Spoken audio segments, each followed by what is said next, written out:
درې مهم او تازه خبرونه د سلام په وړاندې کولو سره یو ځل بیا درته یو نوی ویډیو ته ښه راغلاست وایم.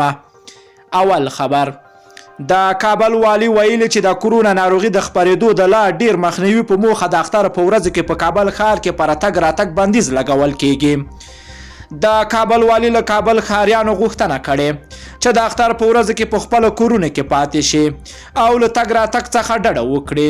نوموړي ویلي هیڅوک حق نه لري چې د اختر په ورځ کې د میلو او ساتیري لپاره تفریحي ځایونو ته ولاړ شي او له ضرورت پرته په ښار کې تګ راتګ وکړي. کابل والی داسې مهال دغه څرګندونې کړې دي چې له دې مخکې هم په کابل ښار کې د کرونا ناروغي د مخنیوي په موخه ګرځند بندیز لګېدلی و، خو تر ډیره یې په سم ډول نه دی عملي شوی.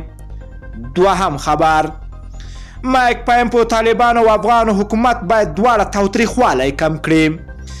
د امریکا د بهرنیو چارو وزیر وایي طالبان او افغان حکومت دواړه باید د سولې لپاره هڅې ګړندۍ کړي. د امریکا د بهرنیو چارو وزیر مایک پمپو په یوه خبري غونډه کې د ولسمشر غني او ډاکټر عبدالله ترمنځ له وروستۍ جوړجاړي هرکلی کړی ده.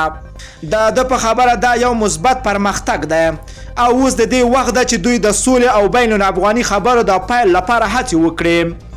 مایک پمپو وایي دا ډیره اړینه ده چې طالبان او افغان حکومت دواړه تاوتریخوالی کم کړي او د سولې لپاره هڅه وکړي.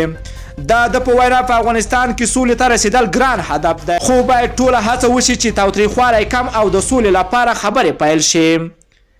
دریم خبر، د هیواد پخوانی ولسمشر حامد کرزی د کندوز ولایت په چهاردری ولسوالۍ کې پر یو روغتیایي مرکز شوی هوایي برید بشري ضد جنایت بللی. د نوموړي له مطبوعاتي دفتر څخه په خپره شوي خبر پاڼه کې راغلی د جګړې دواړو ښکېلو غاړو ته پکار ده چې په هیواد کې د پردیو ګټو لپاره روانه جګړه ختمه او د خبرو له لارې سولې د ټینګښت لپاره کوټلې اغیزمن ګامونه پورته کړي. له ټولو دوستانو نه مننه کوم چې ویډیو مو راسره تر پای ولیدله.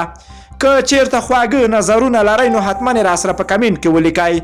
که غواړئ له همداسې تازه او دقیقو معلوماتو خبر شئ د پښتو اپډیټ چینل حتما در سره سبسکرایب کولی شئ. نور مو په پاک رب سپارم، الله مو مل شه. ښه وخت درته غواړم.